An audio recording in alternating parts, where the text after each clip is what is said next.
By far and away, the question I have been asked most in the past week since Return to Westeros dropped again is what should I buy in the Return to Westeros store. Now, I could spend a bunch of time going over the event and its specifics, but I did make a video back in 2021 about it, and the bulk of the information in there about maintenance and stuff like that is still true today. So if you don't understand the event, you can probably refer back to that or watch other chroniclers talking about it. This video will focus entirely on the store.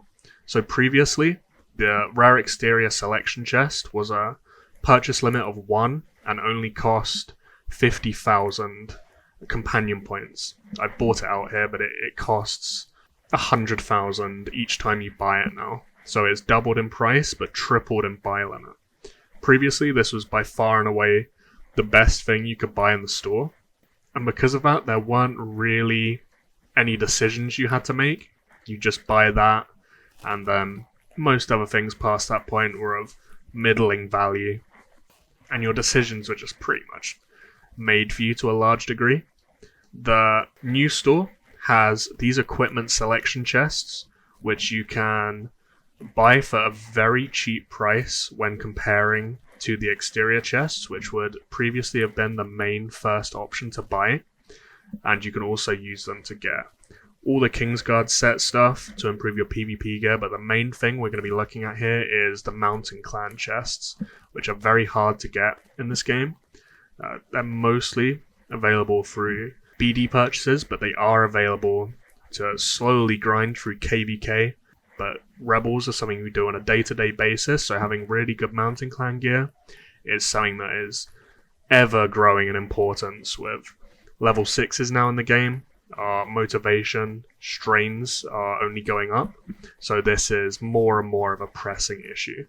So just for context, what it would cost to buy one of these selection chests would buy you 2,850 Mountain Clan chests, and of course each one of those chests can give you gold items. I'll just buy some now just to show you.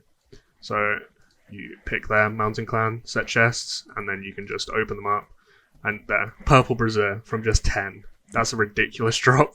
If you bought 2,850 of those, you could really skyrocket the rarity of your Mountain Clan gear.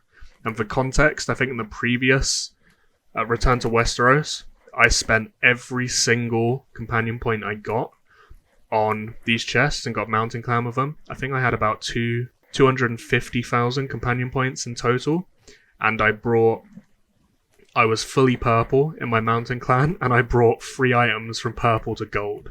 So you can really gold out your entire Mountain Clan set in just a few Return to Westeros events if you have the accounts to enable it very, very easily. And previously that would have been a very difficult thing to do. So to help visualize this, I've made a spreadsheet. The maths were done by me, but the design was done by Dell. Thank you for your work, Dell. She has done pretty much all the spreadsheets shown in my videos since I've came back to chronicling. She's very good at making things look pretty. So here we have a comparison of what it would cost to buy these things through the Return to Westeros store compared to the BD values of how we would tend to look to buy them through Black Diamonds. You can look over the specifics of this if you really want. You can pause it. There's also a Blue Diamond comparison of certain things as well. But if I sit here and go over everything, this video will take an insane amount of time, and it's me, so it probably is going to regardless. The most important thing to consider here is how good Mountain Clan is in terms of BD value compared to everything else. You see there it has a value of 285 BD per 10k point value compared to just 50 on the exterior selection chest. So these two really give you a decision to make in terms of where you spend your companion points now, because you just can't overlook the value of how far buying Mountain Clan chests through this can take you. And I will do a little bit of a comparison or a tiering to show you how I would and do approach spending my companion points and what I would look to get with them. So first of all, it will be Mountain Clan to full purple. The reason for this is it is the most efficient way to level stuff up, obviously. Blue to purple is a lot more efficient than taking things from purple to gold, so it would just be the best way to get your stats up. But also you will get at purple the collection bonus for that rarity, of course. And you will want to order them very specifically through weapon first, then offhand, then head, then chest, then legs, then accessory, and that will be consistent all the way through leveling Mountain Clan because of what they give on the stats. The weapon has all three stats that you want: max motivation cost reduction, max motivation limit, and max damage increase. The offhand has max damage increase too, so these two combined will really help lower your kill thresholds. It will help you from killing 5s in 4 hits and taking it down to killing in 3 hits. And when you have both of them in place, you can then get the head for the cost reduction to round that out to 10%, along with the other weapon at gold. But past this point, whilst I have really been an advocate of the Mountain Clan chests so far, I don't think you can entirely overlook the value of the exterior chest, because that if you don't have anything on your account, there are certain things you are going to want to get first. So let's say second, you want to get the Rebel March skin, and if you don't have Watcher's Oath through the anniversary thing, I believe it was, you can get the Rebel Castle skin. Again, it's for similar reasons to why we're wanting to level up Mountain Clan. Rebels are something we do every day. The more rebels you kill, the better alliance you can join, or the more you can help your own alliance, because the better your cost reduction, the more you can farm your Kingsguard items to improve your stats. So there will be a basis of things we're probably going to want to prioritize first before we can start thinking about golding Mountain Clan pieces, although it will be very high value chasing doing that, of course. Past this point, if we look at other castles as alternative options, there will be a few that I think you may want to get before moving on to golding those Mountain Clan pieces, specifically Grand Keep and Beacon of Light. That is because they have army size passively. This 10k army size for an A castle passively is ridiculous, because that is the equivalent value of what the 10,000 Black Diamond castles give passively. Plus, if you don't even have this on your account, you're likely to be quite small relative to those around you. So actually having this healing speed as an active attribute could realistically be very good for PvPing and events, stuff like filling and AC. This is probably what you're going to want to be using regardless. So this will actually have very high value at this point. So I'll say Grand Keep, then Beacon of Light. And when thinking of these two, you also have to consider how unlocking castles now has greater value than it did previously, when I made my last Return to Westeros video at least. So when unlocking a castle, you can then awaken it with the essences. So here, if I didn't own this, I wouldn't have the avenue to get this 2.5% passive infantry attack. So that is a big deal and a lot of value attached to it, which is slightly hidden. And also, the more castles of a certain rarity you own, the more the active stats of whatever castle you're actively using at the time will increase also. So if this was your first A castle skin, it would only give 10% healing speed, whereas because I have over 10 A castles, it gives me 22% healing speed. So the more you unlock, the better it will be. And I won't go over every single possible option out of this, but what I will show you is a spreadsheet I made myself this time, showing all the different awakening passive stats on all the castles. You can steal this screenshot if you want for your Alliance Discord. You can pause it and search over what you want. A lot of these AE castles specifically will be found within this chest. So next for me, the priority would probably be a PvP castle if you don't own one for your setup. This is maybe quite specific to me though, and my priorities in the game. If you're not too interested in PvP and you're really just trying to be the best Alliance member you can be, something like golding a Mountain Clan piece here could be better instead. But for me, I will definitely try and PvP and play events as best as possible, so stats are of value to me. And if you had nothing else, getting something like Shadow of Valyria in this place could be of the best value. And for similar reasoning, I will put SS medals if you can use them on total attack or total attack reduction on the first 2 tiers. So what I mean by this, of course, SS medals, if we look back here, aren't of the highest value. They are, however, above the selection chest, and they are pretty hard to get without spending money. So this, for free-to-play means, along with some other things like Narrow Sea, GB, they are starting to get more easily accessible, but they are still hard to get, and is permanent account value, which is what we're always going to want to be chasing here. The value of SS medals is somewhat linked to what you can spend them on. So here, if I had, say, 100, what's a good example of this? 100 SS medals, I could get 2% health reversal here. So I'd gain 2% health, they'd lose 2% health for 100.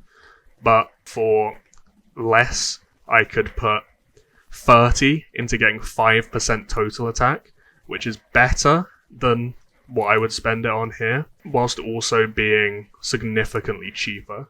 So if you don't have certain troop appearances to the higher levels, the SS medals will be of greater value to you.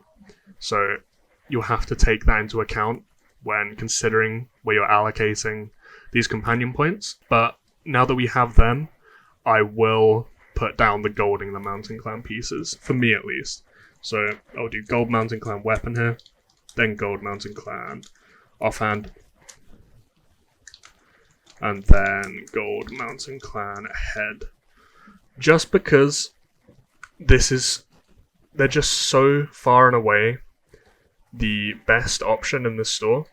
There will be more premium things you can get beyond this point, but you can't overlook how valuable this is. So once again, I spent about 250k and golded 3 Mountain Clan pieces from basically purple nothing. So you could look at that as one of these having the approximate value of taking 1 Mountain Clan piece from nothing at purple to fully gold. That is definitely not going to be true to everyone, but my personal experience was that. So just as a rough guide to help you envision it, that will be a massive deal. Because if there was a troop appearance or a castle skin that passively gave the, I think, what is this a purple? Wait, let me see.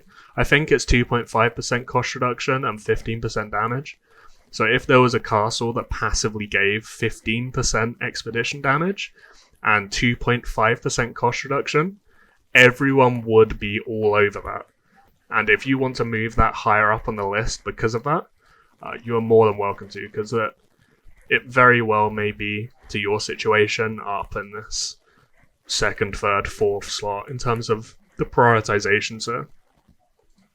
I won't actually look to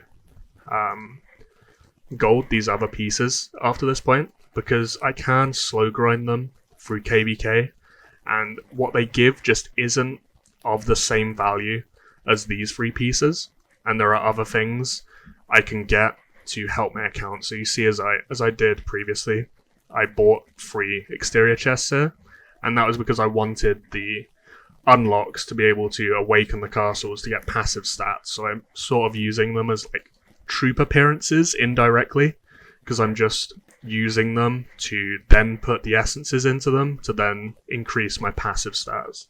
But that is approaching it with a very developed account already, so I already have a lot of this stuff. I already have the Mountain Clan in place from last Return to Westeros, so it wasn't as important to me to get any of that stuff done this time around. But past this point, it's going to be some of the castles with really good owned bonuses on them. So Ancient Capital has 10% total health, Infernal Fortress 10% total health, and Cloudtop Fortress has 8% total defense. You can sort of look at these as troop appearances, as I said previously. The passive stats are so good, plus you can then awaken them as well to increase the passive stats further, and they can potentially increase the active bonuses of whatever you're running at the time as well. So these will all be very, very valuable, especially when comparing to what SS medals would get you for 100k as equivalent value.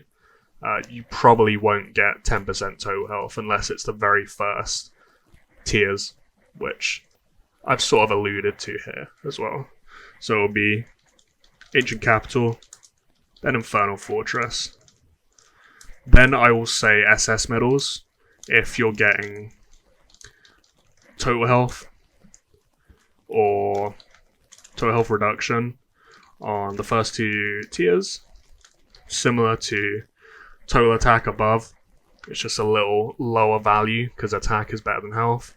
And then I'll say Cloud Top, Rainbow. So the focus here is all just passive stats, really. But then past this point, it will just be other castles relevant to your build via passives or awakening. Then March skins with good passives for your build. The reasons the March skins are lower priority than castles is because you can't awaken them, so you can't spend the essences to upgrade them, which makes them lose value. Then I'll say SS medals, then whatever is left that you need most. So the way I'll, if close to T5s, then T5 books. If boots are needed going into AC, for example, if you're in a top alliance and you're going deep into UC and you really need boots to commit to swaps and reinforcements constantly, because in these top alliances you're realistically going to have to be buying a lot of boots of diamonds if you're not spending a lot of BD on CCS packs at the Dragon event and stuff like that. So boots will have decent value down this list. But then I'll probably leave the other Mountain Clan pieces as an afterthought at this point. But they will go into this last slot realistically in terms of where they rank for me. If you don't need anything else, you can then start rushing them. And as I said, you'll want to do the chest, then the legs, then the accessory. But I think that is pretty much it. Once again, the main takeaway is just Mountain Clan chests are of ridiculous value, and I would really, really recommend thinking about just throwing all your companion points at them until you have the weapon, the offhand, and the head at gold.